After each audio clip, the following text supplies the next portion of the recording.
شكرا لمعالي السفيرة إحياء وزادة.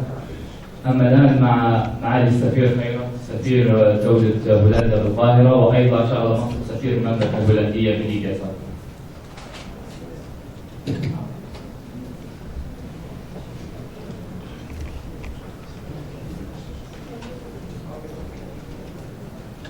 Excellencies, ladies and gentlemen, it's my privilege to be here tonight, and I want to thank the people of Karaama for organizing this commemoration event for Shelma Bouqعيقيص, who was murdered 1 year ago.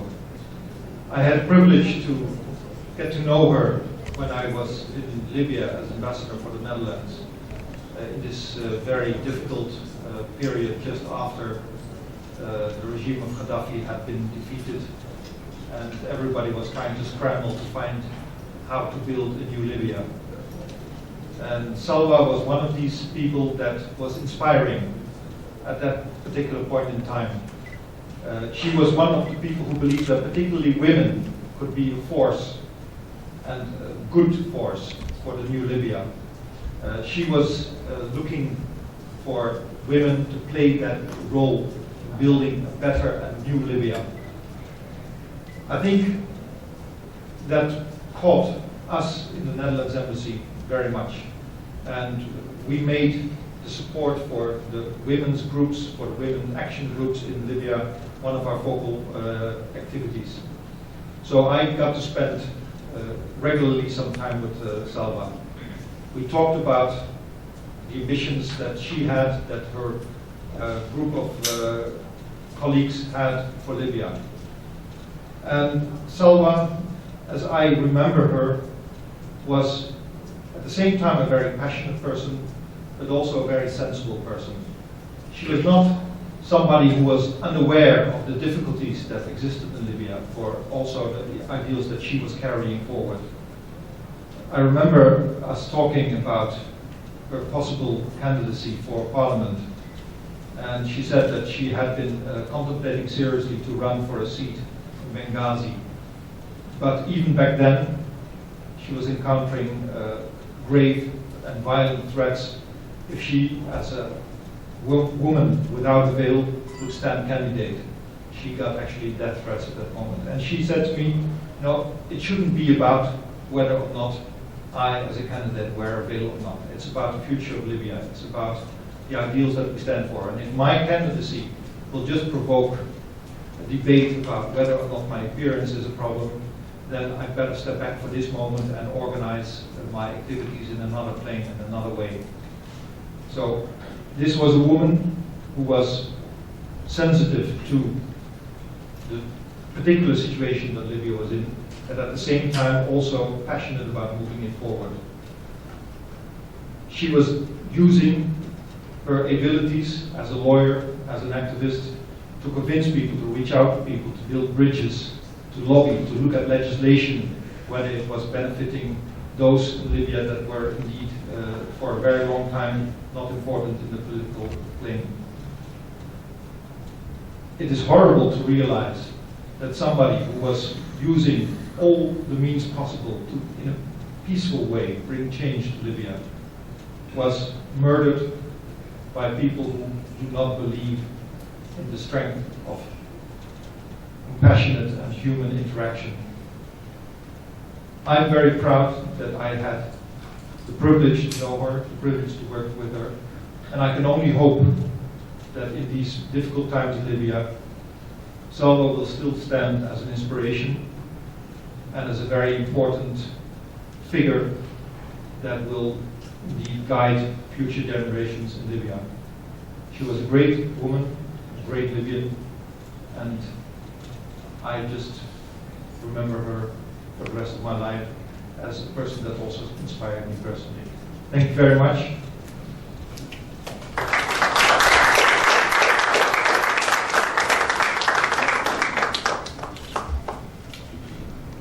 شكرا لمعالي السفير خيرة. أما الآن مع كلمة الأستاذة هباء عثمان، مدير ومؤسس منظمة كرامة.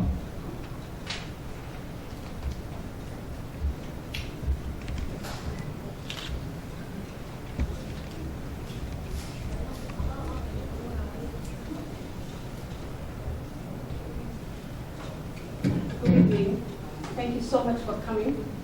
We really appreciate you taking the time. It's Ramadan for coming and taking part in this. We are very honored to have the presence of the Foreign Minister Mohammed al-Dairi, the Foreign Minister of Libya, and honored to have Mr. Hira, who has been a great supporter of women's issues in the region and in Libya in particular, and that's where we met. It was Libya when we first time we met.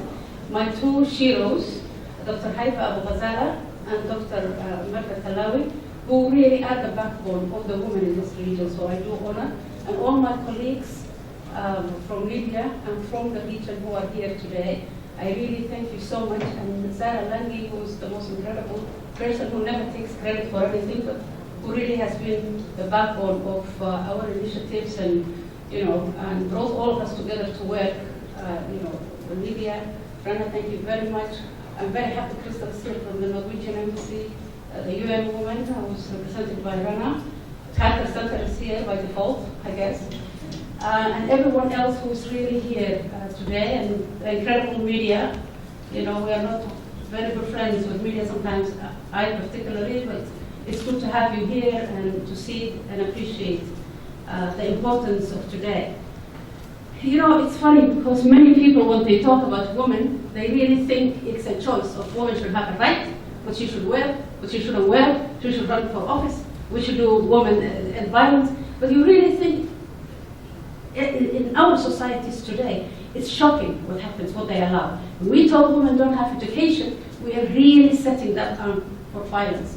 When we deprive them from having a good health system, we really are depriving them from being contributing to the society.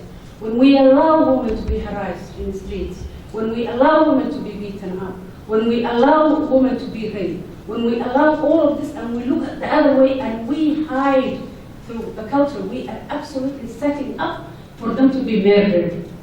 So Sلوى was targeted because she was articulate, she was graceful, she was someone who was connected with her own community on the ground. It was not by default, it was targeted.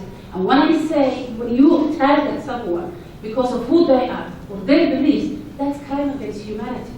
I don't know why we are wasting our time on saying, this should be recognized. We want the international community to investigate it. We have to recognize this is a crime against humanity. Why did she die?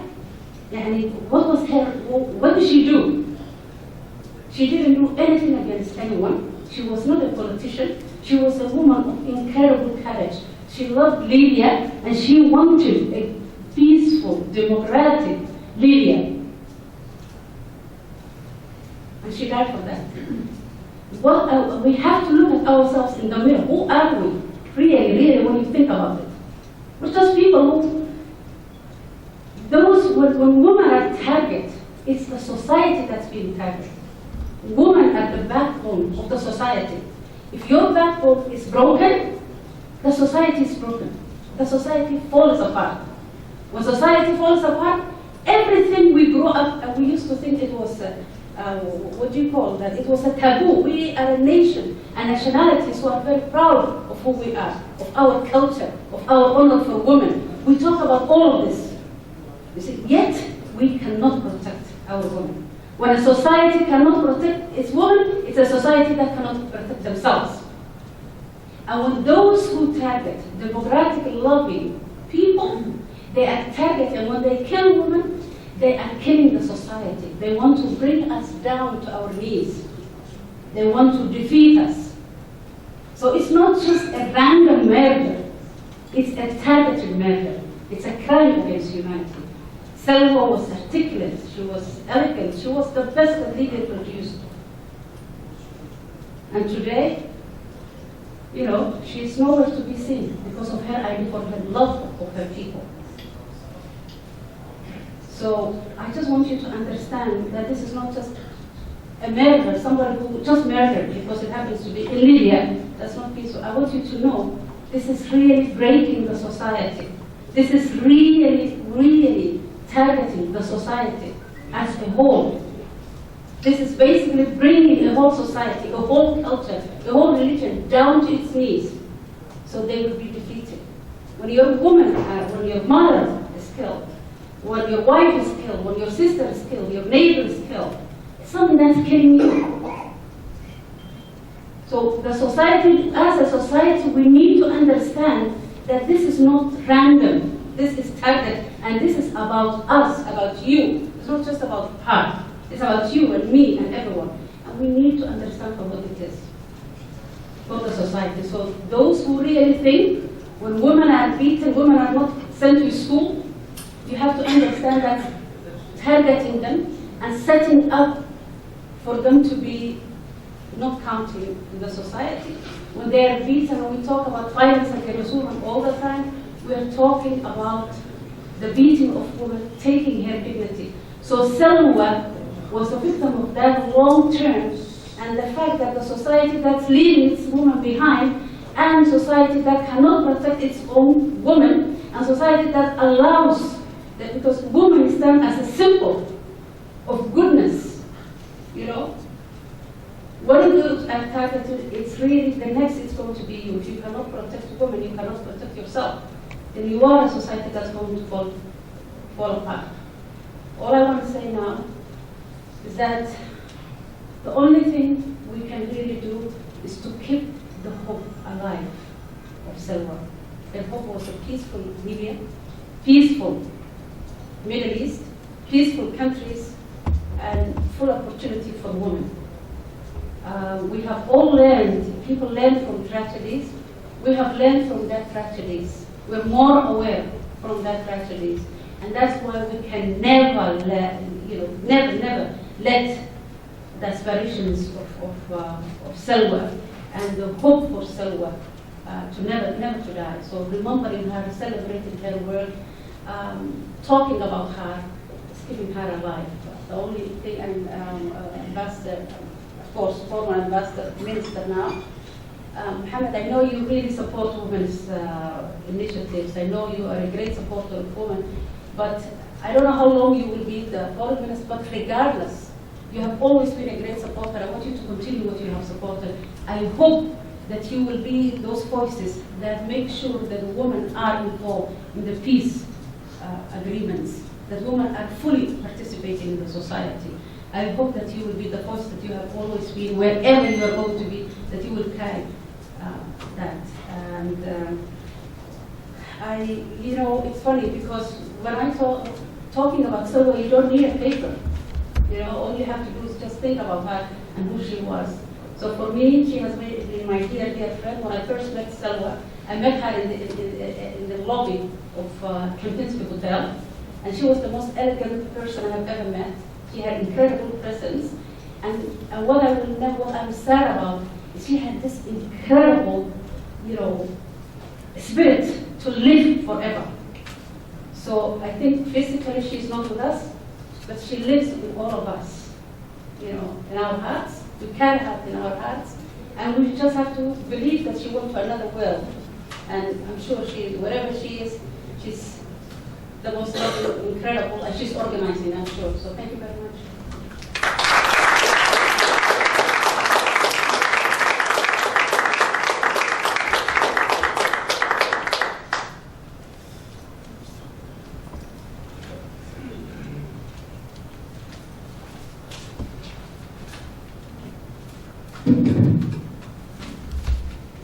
شكرا أستاذة هيفوس. سمعنا البقالة من منظمة كرامة، والأستاذة هيفوس دعمتنا في العديد من الأنشطة ومن المبادرات.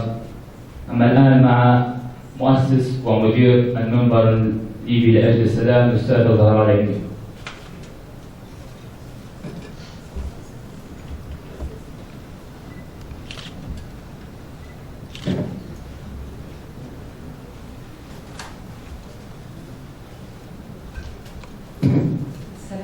عليكم جميعا.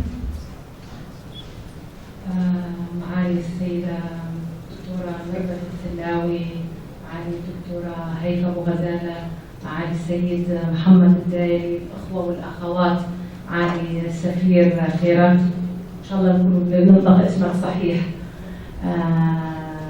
شكرا للأخوة والأخوات الحضور، نثمن وجودكم معنا في هذه اللحظة التي نقف فيها اليوم وفاء لمن ضحى من أجل الوطن سلوى. نقف اليوم أيضا وفاء لكل من ضحى من أجل الوطن، فريحة، برهاوي، توفيق بن سعود، ثاني، عبد السلام المسماري. يعني لما وضعنا اللوحة بالخارج ووضعنا عليها علامة لابد من ليبيا وإن طال وبرغم الاغتيال، كما كان يقول الشهيد عبد السلام المسماري لابد من ليبيا وإن طال النضال. لوحة من السنة الماضية للسنة هذه زادت مئات ومئات من الكفاءات ومن الأوفياء المخلصين وممن لهم رؤية لليبيا، ليبيا التي تسعى الجميع، ليبيا السلام. نقف هنا اليوم استحضارا للمعاني التي حملتها وناضلت من أجلها سلوى وفريحة وتوفيق وعبد السلام وغيرهم من الشهداء. نقف اليوم استحضارا لمعاني كرامة، السلام، الحوار، النضال السلمي، هذه المعاني التي من أجلها حاربت وناضلت سلوى إلى آخر دقائق من عمرها. صابرت وصبرت ورابطت من أجل تحقيق السلام. وإذا تطلعنا اليوم في حضورنا كم هو متنوع، إنما يدل على تنوع نشاطات التي قامت بها سلوى. فاليوم هنا موجودة جامعة الدول العربية، موجودة معا أيضا منظمة المرأة العربية، موجودة مع الأمم المتحدة، موجودة معنا هولندا وكانت داعمة لنا، موجود النرويج أيضا، موجود جنسيات مختلفة بخلاف الليبيين والليبيات من مختلف الخلفيات. نشطت سلوى، محطاتها كانت كحقوقية قبل أن نعرفها نحن، وربما الزميل السيد عبد الحفيظ يوضي هذا الجانب. كانت حقوقية قبل الثورة، وبعد الثورة كانت لها شجاعة الإقدام والمبادرة. إذا نحن نتحدث عن معاني وقيم الشجاعة والإقدام في وقت الثورة، فهي أيقونة الثورة، وأيضا الشجاعة والإقدام وقت بناء ليبيا السلام. فصابرت ورابطت على مفهوم الحوار، وجابت ليبيا شرقا وغربا كأحد أو كنائبة لرئيس اللجنة التحضيرية للحوار الوطني. قبل ذلك أيضا أسهمت، ولعلي أصحح ما قاله يونس، أنا إحدى مؤسسات المنبر في هذه القاعة في العديد من المؤسسات التي تشرفت بتأسيس منبر المرأة الليبية من أجل السلام، وكانت سلوى العزيزة إحدى هذه المؤسسات. سلوى كما كانت في البداية في صف المحامين مطالبة بدولة القانون، وكانت من أوائل النساء التي أسسنا ائتلاف 17 فبراير، هذه المحطة الأولى. كانت عندما شعرت بإقصاء المرأة جاءت للقاهرة هنا بصحبة نساء أخريات، وعملت مع النساء من منظمة كرامة الشبكة الإقليمية العربية ومنظمات أخرى هولندية ودولية زي مثل هيفوس على الدفع بحقوق المرأة. ومن خلال منبر المرأة الليبية من أجل السلام حاولت أن تدفع بأن يكون للمرأة دور مهم في بناء السلام في ليبيا. وثم اختتمت حياتها وهي تدلي بصوتها في الانتخابات، وهي تنادي أهلها في بنغازي بالصبر والرباط حتى ينتهي موعد الانتخابات، حتى نؤمن الانتقال السلمي للسلطة. إذا سلوى القيم التي تحملها هي لا للعنف، لا للإرهاب، لا للانتقام، نعم للسلام، للحوار، للانتقال السلمي.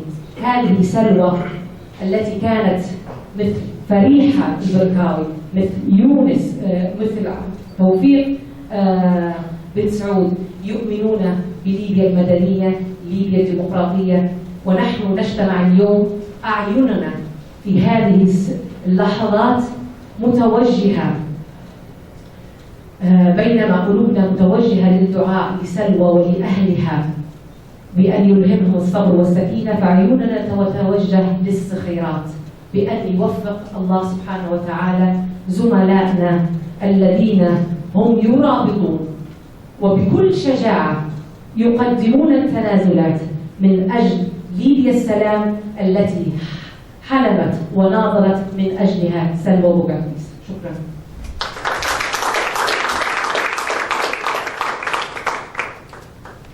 شكرا أستاذة زهراء لك الكلمة. أما الآن مع القنصل الأول في سفارة النرويج السيدة كريستال.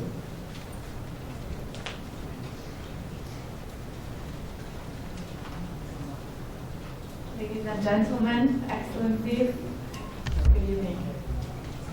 Just a few words from the perspective of Norway. Protecting human rights defenders is a priority for the Norwegian government, and it is a cornerstone of our human rights policy. Whether dealing with individuals on the ground or by leading negotiations for resolutions that result in governmental commitments, the goal is to ensure that those who speak up and advocate on behalf of the rights of others receive the protection they deserve and need. We are in awe and deeply moved by the bravery and impact of human rights defenders like that of lawyer, activist, and role model, the late Sylva Bogairis. Salwa's memory lives on in the lives of those who take up the torch for human rights, inspired by her mission in Libya and beyond. Her legacy must shape and inform the actions of governments and parties who are in a position to offer protection and support. Today, we remember Salwa. Today, we are reminded of our common duty not to allow those who are speaking up for the human rights of others to be left standing alone. We remember other human rights defenders who are threatened because they reveal the abuse of power and the trampling on rights. Today, we commit to doing our utmost in supporting human rights defenders in whatever way and capacity we can in memory of them. Thank you.